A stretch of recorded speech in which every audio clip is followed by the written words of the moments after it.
Salut les gourmands! Bonjour les gourmands! C'est le temps des sucres, si vous Oui. n'avez pas compris. Et qu'est-ce qu'on mange pendant le temps des sucres?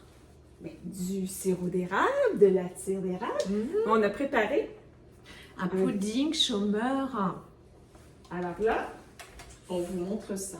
Alors moi, je vous montre la grosse partie. Le voilà, notre pudding chômeur. Et en plus, cuit à la vapeur dans notre ergot.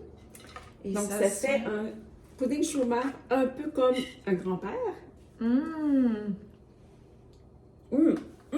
Quoi? T'as mangé dans le bol, Bah, tu m'as dit que la cabane à sucre, on mangeait carrément dans le bol. mais dans ton bol. C'est pas grave, je vais tout manger. Suivez-nous. On nous montre ça.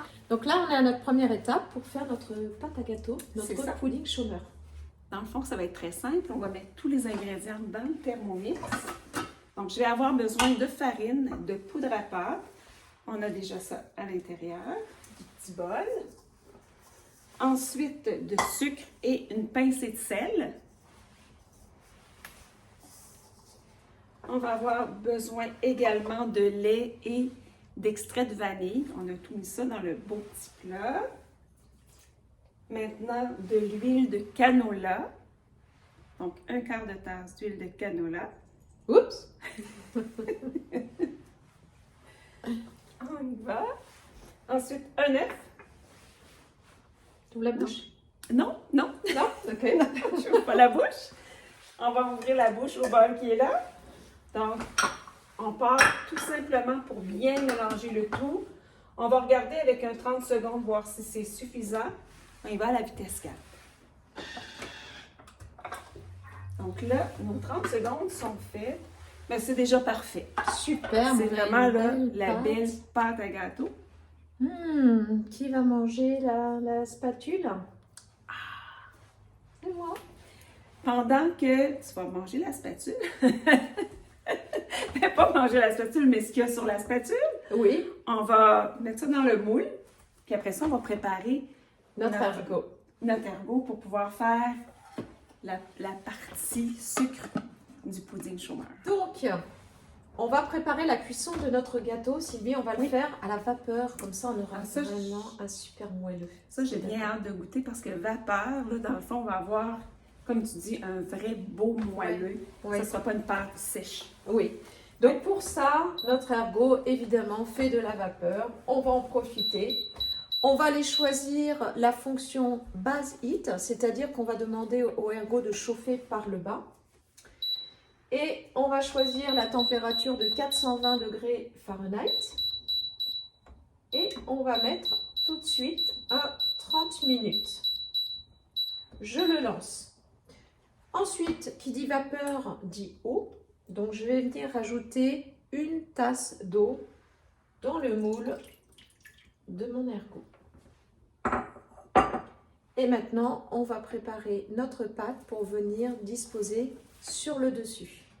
Ok, donc, nous allons maintenant faire la super sauce au sirop d'érable qu'on va mettre sur notre gâteau.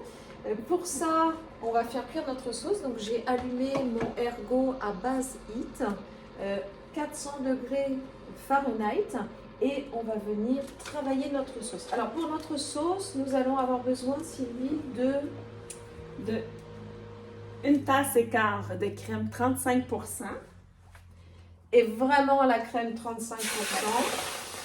Si vous ne prenez pas de produits laitiers, on peut très bien remplacer par de la crème de riz, de la crème de soya Oui. à la place. Parce que c'est vrai que la crème de coco va quand même donner un petit goût. Donc après, c'est vous si vous Mais il y en aimez. a de la neutre. Fait qu'à ce moment-là, prendre la crème de coco neutre, ça pourrait être bien. Tu me l'as Ensuite- remplie quand même, hein? Elle l'a Oui. remplie, hein? Elle l'a fait exprès avec le sirop d'érable. On a une Une tasse tasse. de sirop d'érable. Donc je viens mettre aussi. Ça va être cochon. Ben oui, à le temps des sucres. Bienvenue au Québec. Et puis parce qu'on n'a pas assez de sucre, on va rajouter un quart de tasse de cassonade. Exactement. Et on va venir mélanger le tout. On va laisser bouillir. On va laisser bouillir parce que le but, c'est d'obtenir un sirop. Dans le fond, quelque chose de plus onctueux. On va tout mélanger tout ça. Donc, ça va tout bien se mélanger. Ça va être vraiment sirupeux. Et on va pouvoir déposer ça dans notre moule. Ça va être bon. Fait qu'on revient dès que c'est cuit.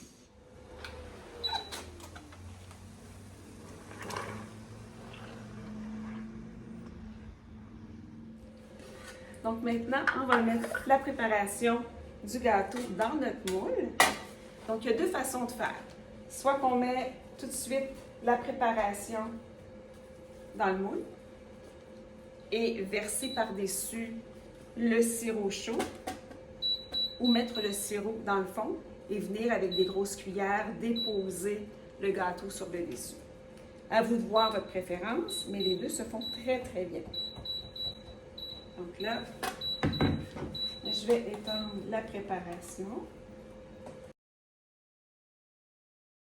J'oublie pas, je vais laisser la spatule à licher à la maison.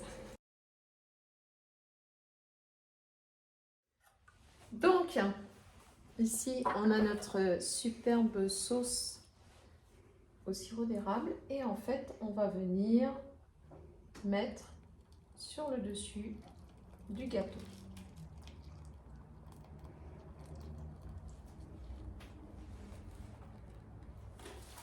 Alors, on va venir aussi, parce que comme on va utiliser la vapeur, on va éviter qu'il y ait de la condensation qui tombe dans notre gâteau. Donc, on va venir mettre... Alors, il y a deux possibilités. Soit vous utilisez un papier aluminium à mettre sur le dessus, soit vous utilisez un wrap comme ceci. Vérifiez qu'il va bien à la chaleur, parce qu'il y en a qui ne vont pas à la chaleur. C'est écrit sur le paquet. Et on va venir juste poser sur le dessus comme ça. On vient ensuite ce plat le mettre dans notre plat vapeur qui est ici. Et Sylvie veut me suivre. Attention, caméra intelligente. Je mis donc la base HIT, vous vous rappelez, avec notre tasse d'eau à l'intérieur. Et je vais venir mettre notre gâteau. Je vais mettre le couvercle sur le dessus et on va venir mettre un 30 minutes de cuisson. Alors ça y est, notre ergot va sonner. J'ai hâte de regarder ce qui s'est passé là-dedans. Et waouh, c'est magnifique. Donc là, c'est encore un petit peu chaud. Je ne sais pas si vous voyez. Oui, si vous voyez, regardez. Alors évidemment, j'ai mon papier sur le dessus. Donc ce que je vais faire, je vais retirer voilà, mon papier comme ça. Vous allez pouvoir voir. Regardez, c'est beau. Lynn Chômeur. Oh, il y a la sauce qui est en dessous. Ça va être super.